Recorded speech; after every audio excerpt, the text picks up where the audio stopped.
عبداللہ بن عمر رضی اللہ عنہ نے فرمایا، ایک شخص نے دریافت کیا، یا رسول اللہ العالم، رات کی نماز کس طرح پڑھی جائے؟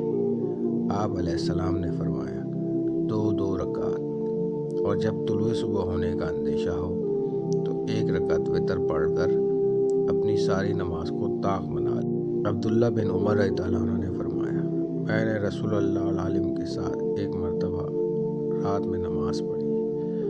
آپ علیہ السلام نے اتنا لمبا قیام کیا کہ میرے دل میں غلط خیال پیدا ہو گیا۔ ہم نے پوچھا کہ وہ غلط خیال کیا تھا، تو آپ رضی اللہ عنہ نے بتایا کہ میں نے سوچا کہ بیٹھ جاؤں اور نبی کریم علیہ السلام کا ساتھ چھوڑ دوں۔